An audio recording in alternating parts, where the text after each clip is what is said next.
Hello friends, today topic is quinolones, fluoroquinolones, classification of fluoroquinolones, adverse effect of fluoroquinolones, and now final uses of fluoroquinolones. Quinolones semi synthetic ऑप्टेन होते हैं ये example nalidixic acid. ये active रहते हैं gram negative bacteria के against only. जैसे gram negative bacteria के एग्जाम्पल हैं ई कोलाई, प्रोटियस, क्लेबिसेला, एंट्रोबैक्टर। अब ये एक्ट कैसे करते हैं? ये एक्ट करते हैं DNA gyrase, some people said that DNA gyrase, pronunciation का फ़र्क है। तो उसको इनहिबिट करते हैं और ये बैक्टीरिया साइडल रहते हैं। साइडल मीन्स ये माइक्रो ऑर्गेनिम्स को या बैक्टीरिया को किल करते हैं। अब इसके एडवर्स ड्रग रिएक्शन, तो फर्स्ट लाइन में लिखा है इंडिविजुअल विथ G6PD डेफिशिएंसी में डेवलप हेमोलाइसिस। तो G6PD एक एंजाइम होता है ग्लूकोज 6 फॉस्फेट डिहाइड्रोजिनेज। जिन लोगों में इस एंजाइम की कमी है उन लोगों के साथ अगर आप क्विनोलोन्स देंगे तो वो उसका ऑक्सीडेटिव डिग्रेडेशन कर देंगे उसके हीमोग्लोबिन का, तो हीमोलाइसिस बढ़ जाते हैं। और अपन second line nitrofurantoin should not be given concurrently otherwise antagonism occur. Nitrofurantoin आप क्विनोलोन्स के साथ नहीं दे सकते, अदरवाइज वो एंटागोनिज्म जैसा एक्शन दिखाएगा। Now fluoroquinolones, these are quinolones antimicrobial having one or more fluorine substitution. ये क्विनोलोइन एंटीमाइक्रोबियल ही हैं जिसमें एक या एक से ज़्यादा फ्लोरीन का सब्स्टिट्यूशन कर दिया गया है, तो अब इन्हें फ्लोरोक्विनोलोन्स कहते हैं। अब हम आते हैं क्लासिफिकेशन ऑफ फ्लोरोक्विनोलोन्स। इसे दो जनरेशन में क्लासिफिकेशन करा गया है, first generation and second generation.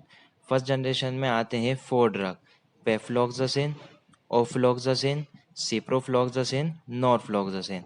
अब सेकंड जनरेशन में आते हैं 6 ड्रग, लीवोफ्लॉक्सासिन, मोक्सीफ्लॉक्सासिन, लोमीफ्लॉक्सासिन, जेमीफ्लॉक्सासिन, प्रोलीफ्लॉक्सासिन, स्पारफ्लॉक्सासिन।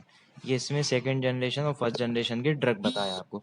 अब ये आप देख रहे हैं कि सेकंड जनरेशन में जिन ड्रग के आगे क्यू बना है, तो क्यू का मतलब है ये जो ड्रग हैं ये क्यूटी इंटरवल, जो हार्ट की रिदम होती है, इलेक्ट्रिसिटी होती है PQRST, तो वो क्यू से लेके टी का इंटरवल को प्रोलॉन्ग बढ़ा देते हैं और ये एक तरीके का अरिथमिया का टाइप कॉज करते हैं जिसे कहते हैं टॉर्सेट डी पॉइंट। इसे हम जब आगे पढ़ेंगे, जब अरिथमिया की वीडियो डालेंगे। तो ये था क्लासिफिकेशन ऑफ फ्लोरोक्विनोलोन्स। फ्लोरोक्विनोलोन्स का एक इम्पॉर्टेंट ड्रग सिप्रोफ्लॉक्सासिन, उसकी कुछ इम्पॉर्टेंट्स जान लेते हैं। Ciprofloxacin is the most potent first generation fluoroquinolones. ये मोस्ट पोटेंट है पूरी फर्स्ट जनरेशन में, जो 4 ड्रग हैं उनमें सबसे ज़्यादा पोटेंट सिप्रोफ्लॉक्सासिन है। Have broad range of specificity, इसका मतलब है ये ज़्यादा से ज़्यादा ग्राम पॉजिटिव और ग्राम नेगेटिव बैक्टीरिया और ज़्यादा वैरायटी के बैक्टीरिया के अगेंस्ट वर्क करने की कैपेबिलिटी रखता है। At low concentration active against gram negative bacteria. अगर आप लो कंसंट्रेशन में देते हो इस ड्रग को तो ये एक्टिव रहता है ग्राम नेगेटिव बैक्टीरिया के against. At high concentration also active against gram positive bacteria.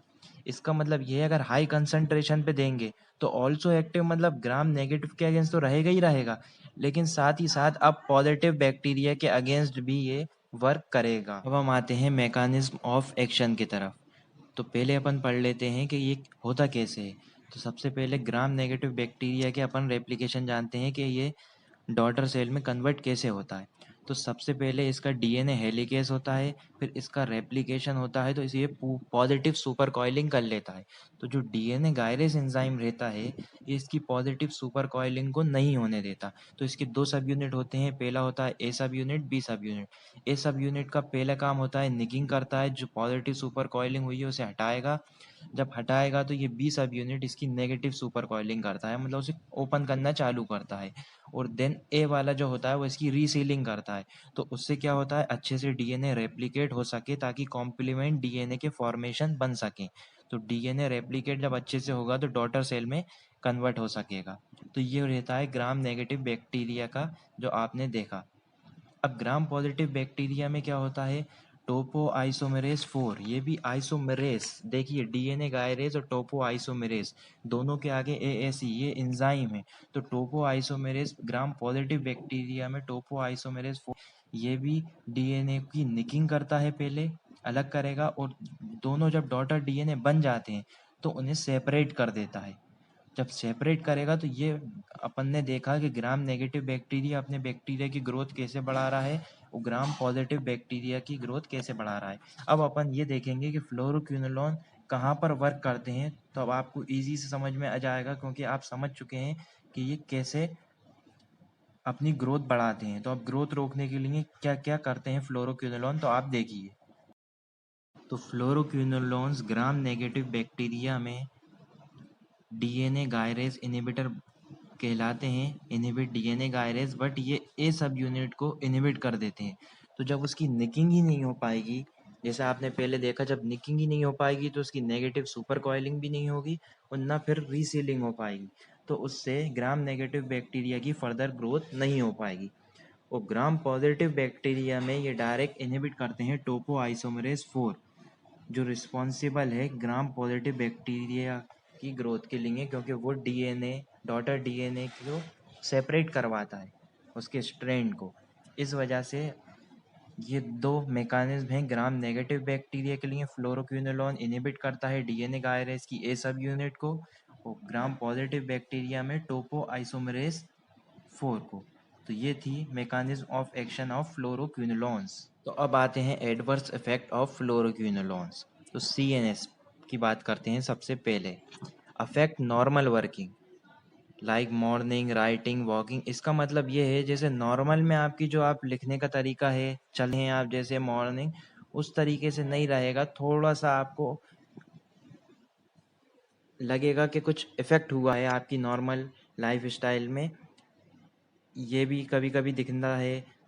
Headache हो सकता है, डिजीनेस, रेस्टलेसनेस, थकावट आती है, इंसोम्निया, एंजाइटी। इंसोम्निया मतलब नींद नहीं आना एंड इम्पेयरमेंट ऑफ कंसंट्रेशन।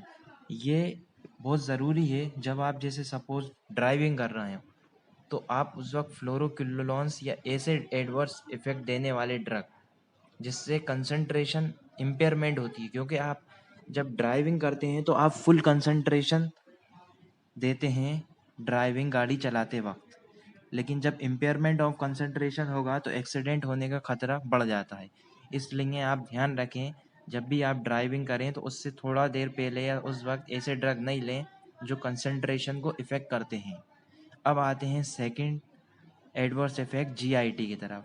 तो normal nausea, vomiting, bad taste, anorexia. Anorexia मतलब भूख नहीं लगना। अब थर्ड आते हैं हाइपर सेंसिटिविटी, जो ज़्यादातर एंटीबायोटिक का एडवर्स इफेक्ट है।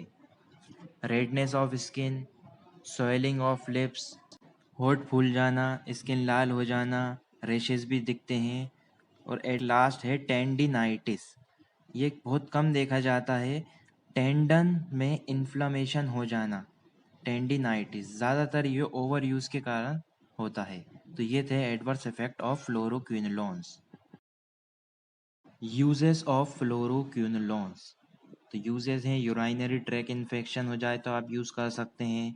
टाइफाइड, बोन इन्फेक्शन, इनमें भी आप यूज़ करते हैं। और सबसे इम्पॉर्टेंट पॉइंट, ट्यूबरक्लोसिस में ये सेकंड लाइन ऑफ ड्रग माना जाता है। मतलब फर्स्ट तो आइसोनियाजाइड, रिफाम्पिन ये हैं और सेकंड फ्लोरोक्विनोलोन्स हैं second choice of drug tuberculosis के ट्रीटमेंट के लिए। Meningitis, conjunctivitis, chancroid, gonorrhoea. Meningitis वो होता है जो मेम्ब्रेन आपकी सीएनएस और स्पाइनल कॉर्ड को सराउंड करती है, अगर वहाँ इन्फ्लेमेशन हो जाए तो उसको कहते हैं मेनिंजाइटिस। कंजक्टिवाइटिस, आँखें आना। और ये कैंक्रॉइड और गोनोरिया ये सेक्सुअली ट्रांसमिटेड डिजीज़ हैं। अब आपके लिए इम्पॉर्टेंट पॉइंट, जितने भी फ्लोरोक्विनोलोन होते हैं उन्हें आप प्रेगनेंसी के दौरान नहीं दे सकते, वो कॉन्ट्रा इंडिकेटेड होते हैं ड्यूरिंग प्रेगनेंसी। और they can be used in blind therapy of infection. इसका मतलब ये है अगर किसी को कोई सा भी इन्फेक्शन है तो आप फ्लोरोक्विनोलोन्स आँख बंद करके भी दे सकते हैं। इसलिए इसे कहा जाता है ब्लाइंड थेरेपी ऑफ इन्फेक्शन, क्योंकि ये ब्रॉड स्पेक्ट्रम का होता है।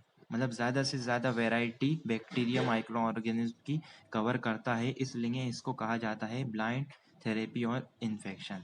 तो thank you so much guys. अगर आपको ये वीडियो पसंद आई है तो लाइक करें और अपने दोस्तों के साथ शेयर करें, और सब्सक्राइब अगर आपने अभी तक नहीं किया है तो इसे आप सब्सक्राइब भी कर लीजिए।